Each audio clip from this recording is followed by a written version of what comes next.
My dreams are nightmares. How can I sleep? You got the gun against me. What's going on, everybody? King of Dragons 5000 here, coming at you with another figure review. Today we'll be having a look at the Mattel WWE Elite Collection Collector's Edition Paige.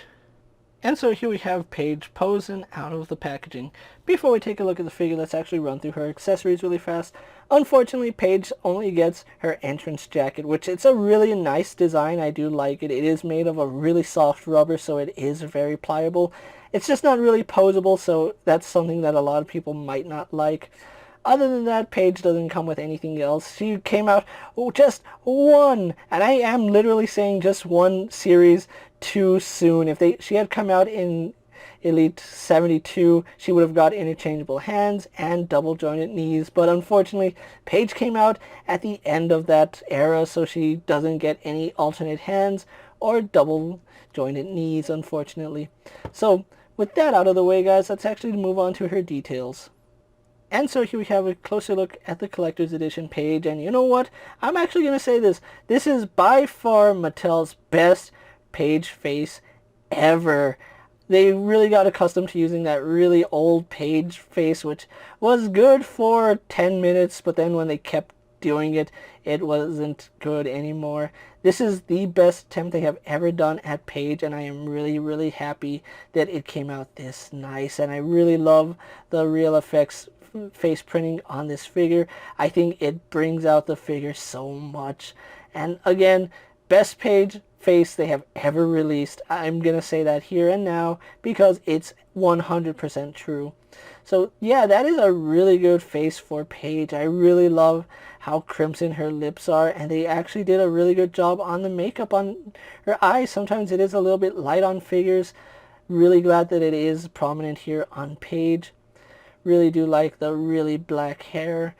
And something they did keep is that they kept her hair parted in the back so it doesn't hinder side-to-side movement. Really wish that the hair was a little bit softer, but it's soft enough that it gets out of the way. Moving on to her attire, this is the Paige logo that she wore during her final run in WWE. Unfortunately on mine you can see there's a lot of paint issues on it. You can see some of the black is showing through some of the purple, and it just didn't quite hit the mark right here on her chest, which is unfortunate. Something I'm not a fan of is that they painted the torso flesh tone. Now, normally on Paige figures they actually sculpt her torso in her flesh tone and then paint the black on. Here they painted the flesh tone on, which it's not a bad thing, but it is quite noticeable, and I really don't like that they reuse this really old and obsolete female torso. Paige has her very own, so I don't know why they didn't do that. And you can see on the back it says "The Scream is back," and then it says Paige. She does have her updated tattoos, so I do like that. Again, same issue I have with the torso right here. You can see a black line right there, meaning the lower torso is also cast in black paint. Why didn't they cast the lower torso in flesh tone and then just paint this small black part and apply the logo? It doesn't make any sense to me. Mattel got really cheap when it came to this figure, and they had like 5 years to plan this figure out. It's amazing that they didn't do a good job on it, unfortunately.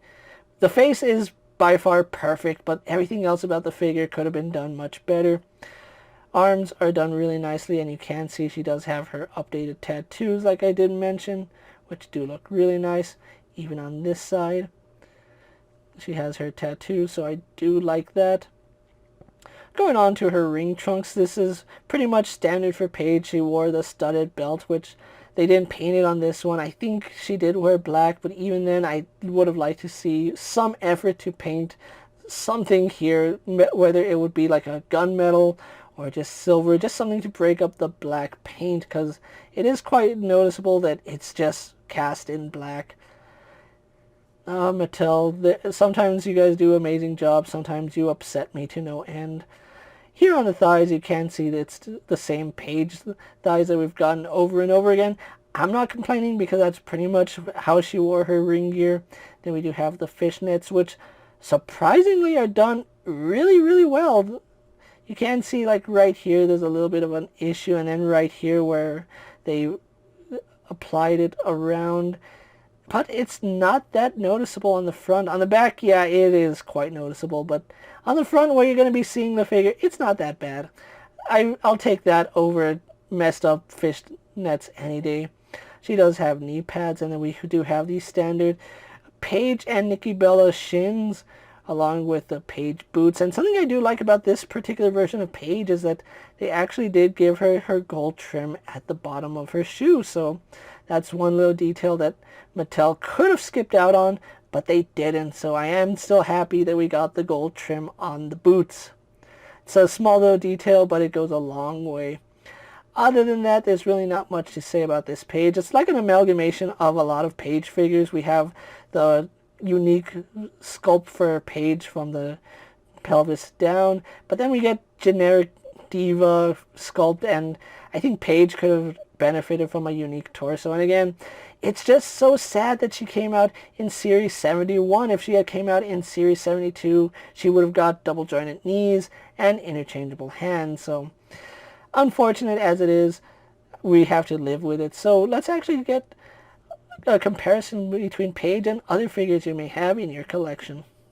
And so here we have Paige posed next to an Ultimate Edition's Brock Lesnar and a basic Jeff Hardy.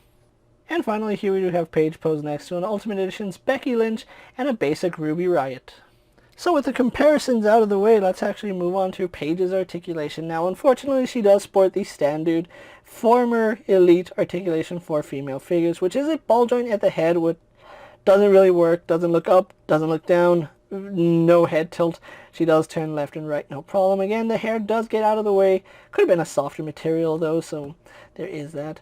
Arms are on ball joints that do go out to the side really nicely. Actually, they go past horizontal, so I do like that. They go all the way around. Swivel at the bicep. Single jointed at the elbow, giving us very little. That's less than 90 degrees, unfortunately. And we just have a swivel here at the wrist. No hinge, unfortunately. Ab crunch, not really an ab crunch, goes back about that far. Goes forward about that far, so pretty blah, if you ask me. Loose waist joint on mine, unfortunately, but a waist joint nonetheless. We do have her legs kicking forward about that far. Going back, going out only about that far, could be better. We do have a swivel up here at the thigh. Single bend at the knee, unfortunately, and it is a little bit hindered by the knee pad. Without the knee pad, it would go even further, but you can see the knee pad kind of does bring it back at less than 90. Swivel at the boot. Then we do have a hinge at the foot, and unfortunately, no rocker ankle. So unfortunately, Paige does suffer because she came out one series too soon, which is really unfortunate. So with that out of the way, guys, let's actually get her posed for my final thoughts, and then we'll wrap up this review.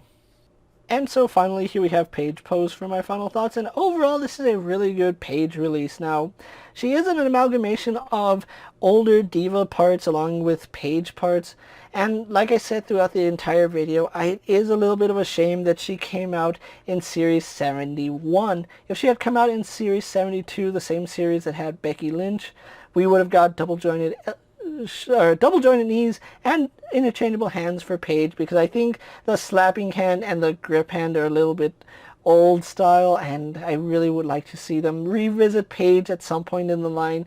Maybe an Ultimate Edition's Paige, because the jacket is something that I think should be posable, and unfortunately, even though it is a very soft and pliable rubber, you can't do anything with it. Getting it off is really easy, but it's not posable, and that's something I really do find a little bit frustrating. Even if it was a soft goods jacket, I think that would still be better than the soft rubber.